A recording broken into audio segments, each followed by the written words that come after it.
வணக்கம். சட்டம் ஒழுங்கு சீர்கேட்டை கண்டித்து வரும் 18ஆம் தேதி சட்டமன்றம் எதிரே ஆர்ப்பாட்டம் நடத்துவது என்று திராவிட முன்னேற்றக் கழக மாநில அமைப்பாளர் MA சுப்பிரமணியன் முன்னிலையில் நடைபெற்ற நிர்வாகக் குழு கூட்டத்தில் தீர்மானிக்கப்பட்டது. புதுவை மாநில திராவிட முன்னேற்றக் கழக தலைமை அலுவலகமான கலைஞர் இல்லத்தில் உள்ள தளபதி அரங்கில் கழக தலைவர் கருணாநிதி, பொருளாளர் ஸ்டாலின் வழிகாட்டுதலின்படி புதுவை மாநில திமுக நிர்வாகக் குழு கூட்டம் மாநில அவைத் தலைவர் சுப்பராயன் தலைமையில் மாநில அமைப்பாளர் MA சுப்பிரமணியன் முன்னிலையில் நடைபெற்றது. துணை அவைத் தலைவர் சீதா வேதநாயகம், துணை அமைப்பாளர்கள் SP சிவகுமார், ராஜாராமன், பொருளாளர் அனிபால் கென்னடி, தலைமை செயற்குழு உறுப்பினர் சோமசுந்தரம், சட்டமன்ற உறுப்பினர் நந்தா சரவணன், இளைஞரணி முன்னாள் அமைப்பாளர் சிவா உள்ளிட்ட நிர்வாகிகள் கலந்து கொண்ட கூட்டத்தில் ஆளும் NR காங்கிரஸ் அரசின் நிர்வாக சீர்கேடு மற்றும் மாநில சட்டம் ஒழுங்கு சீர்கேட்டை கண்டித்தும் புதுவை திராவிட முன்னேற்றக் கழகம் சார்பில் வரும் 18ஆம் தேதி புதன்கிழமை அன்று காலை 10 மணி அளவில் புதுவை சட்டமன்றம் எதிரே மக்களை திரட்டி மாபெரும் கண்டன ஆர்ப்பாட்டம் நடத்துவது என்று தீர்மானிக்கப்பட்டது. புதுவை நல்லவாடு பகுதியில் சுனாமியால் பாதிக்கப்பட்டவர்களுக்கு கட்டப்பட்டுள்ள குடியிருப்புகளை வெளிநாட்டு மாணவர்கள் ஆய்வு செய்தனர்.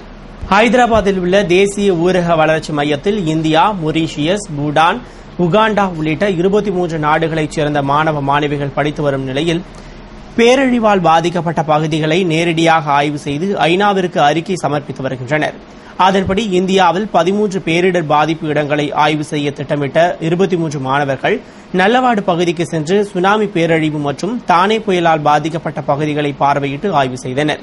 மேலும் அப்பகுதி மக்களிடம் இயற்கை சீற்ற பேரழிவுகள் குறித்து கேட்டறிந்து மீட்பு நடவடிக்கை குறித்த தகவல்களை சேகரித்து அரசின் நடவடிக்கைகள் குறித்து அதிகாரிகளிடம் கேட்டறிந்தனர் மற்றும் இது தொடர்பான அறிக்கையை ஐநா சபைக்கு அனுப்ப உள்ளனர்.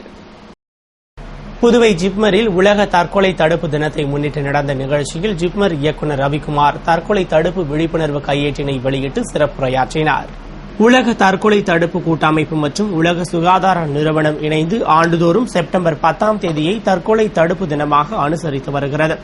அதன்படி ஜிப்மர் மருத்துவமனை மருத்துவ சமுதாய பிரிவு சார்பில் ஜிப்மர் மருத்துவமனையில் உலக தற்கொலை தடுப்பு தினம் அனுசரிக்கப்பட்டது. நிகழ்ச்சியில் சிறப்பு விருந்தினராக ஜிப்மர் இயக்குநர் டாக்டர் ரவிக்குமார் கலந்து கொண்டு தற்கொலை தடுப்பு விழிப்புணர்வு கையேட்டினை வெளியிட்டு சிறப்புரையாற்றுகையில், தற்கொலை தடுப்பு உலக சுகாதார நிறுவனத்தின்படி மேலை நாடுகளில் பொது சுகாதார பிரச்சினையாகவும் கீழே நாடுகளில் வளர்ந்து வரும் பிரச்சினையாகவும் உள்ளது என்றும், மேலும் உலக அளவில் ஆண்டுதோறும் 1 மில்லியன் மக்கள் தற்கொலையில் இறக்கின்றனர் என்று தெரிவித்தார். தொடர்ந்து ஜிப்மர் சமூக பணி பிரிவு சார்பில் விழிப்புணர்வு நிகழ்ச்சி நடைபெற்றது. புதுவை வில்லியனூர் அருகே பிரபல ரவுடி குண்டர் சட்டத்தில் கைது செய்யப்பட்டதை அடுத்து போலீசாரின் அதிரடி வேட்டை தொடர்வதால் ரவுடிகள் கலக்கத்தில் உள்ளனர். புதுவை வில்லியனூர் அருகே கரிக்கலாம்பாக்கத்தைச் சேர்ந்த பிரபல ரவுடி தாஸ் என்கிற தேவதாஸ் மீது புதுவை மற்றும் தமிழகத்தில் 6 கொலை வழக்குகள் நிலுவையில் உள்ள நிலையில் கடந்த ஆண்டு இவரை கொல்வதற்காக எதிரிகள் வெடிகுண்டு வீசியபோது அப்பாவி ஒருவர் பலியானார். இதில் தப்பியோடிய தாஸை போலீசார் குண்டர் சட்டத்தில் கைது செய்ய முடிவு செய்திருந்த நிலையில் ரவுடிகள் மீது கடும் நடவடிக்கை எடுக்கும்படி காவல்துறை தலைமை உத்தரவிட்டது.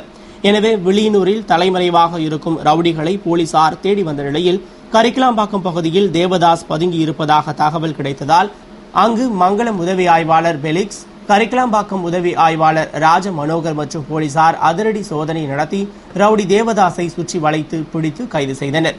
ஏற்கனவே 5 ரவுடிகள் மீது குண்டர் சட்டம் பாய்ந்துள்ள நிலையில் 6வதாக ரவுடி தேவதாஸ் மீது குண்டர் சட்டம் பதிவு செய்யப்பட்டுள்ளது. போலீசாரின் அதிரடி வேட்டை தொடர்வதால் புதுவையில் ரவுடிகள் கலக்கமடைந்துள்ளனர். இந்திய ஜனநாயக வாலிபர் சங்கத்தினர் நரிக்குறவர் இனத்தை பழங்குடியினர் பட்டியலில் சேர்க்க வலியுறுத்தி புதுவை அரசு நல செயலரிடம் மனு அளித்தனர்.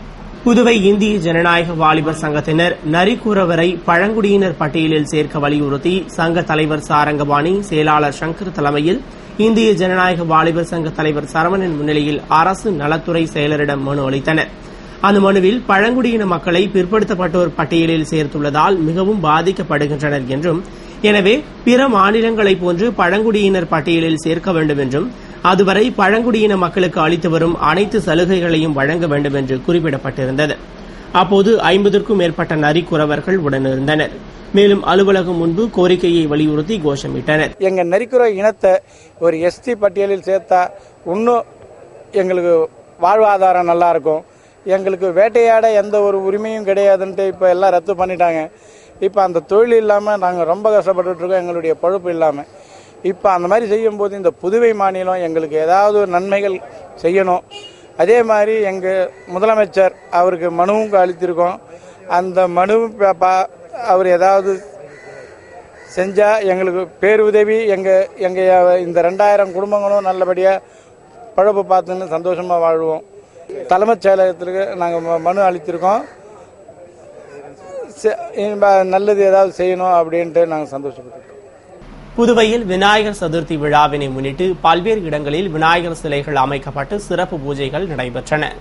புதுவை முழுவதும் விநாயகர் சதுர்த்தி விழா மிக கோலாகலமாக கொண்டாடப்பட்டு வருகிறது. அதன்படி விநாயகர் சதுர்த்தி விழா பேரவை சார்பில் சாரம் அவ்வை திடலில் 29ஆம் ஆண்டு விநாயகர் சதுர்த்தி விழா 21 அடி விநாயகர் சிலை அமைக்கப்பட்டு கணபதி ஹோமம் மற்றும் சிறப்பு பூஜைகளுடன் துவங்கியது. தொடர்ந்து சிறப்பு பட்டிமன்றம், சிறப்பு பஜனை, கிராமிய இசை நிகழ்ச்சி நடந்தது.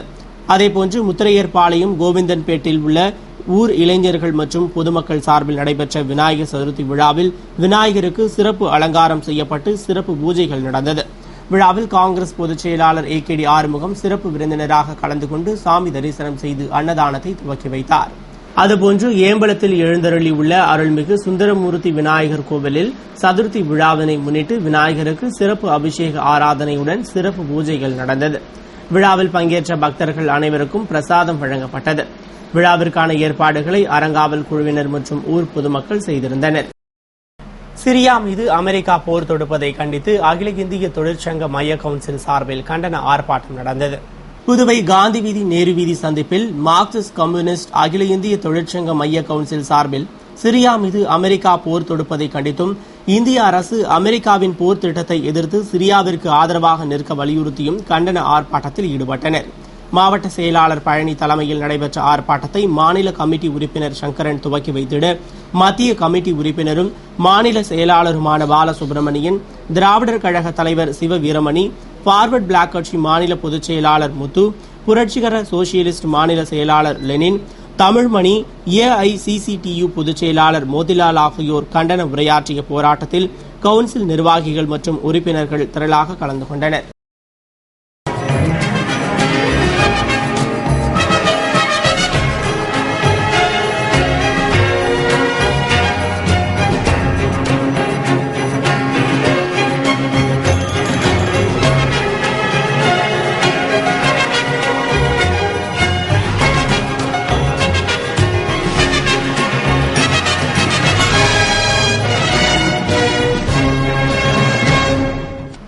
வங்கக்கடலில் உருவாக்கியுள்ள காற்றழுத்த தாழ்வு பகுதி நீடிப்பதால் தமிழகம், புதுவையில் கனமழை பெய்ய வாய்ப்புள்ளதாக வானிலை ஆய்வு மையம் தெரிவித்துள்ளது.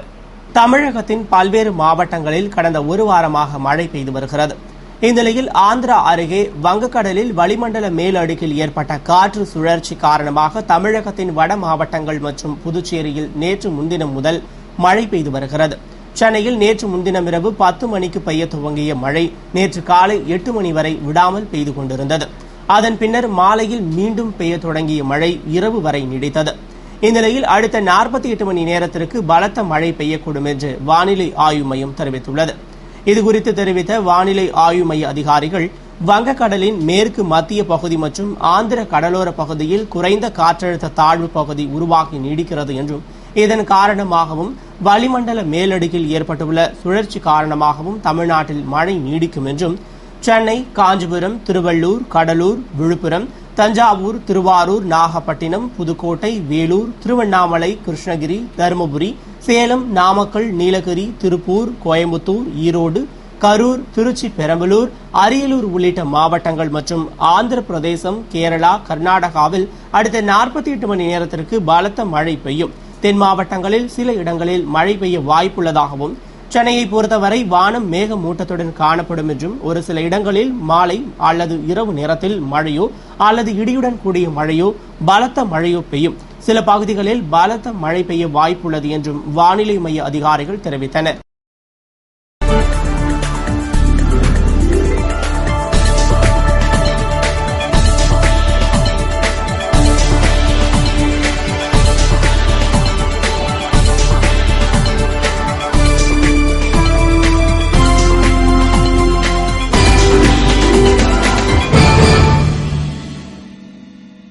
மாஸ்கோ மேயர் தேர்தலில் அதிபர் புதினின் ஆதரவாளர் செர்கே சோபியானின் வெற்றி பெற்றார்.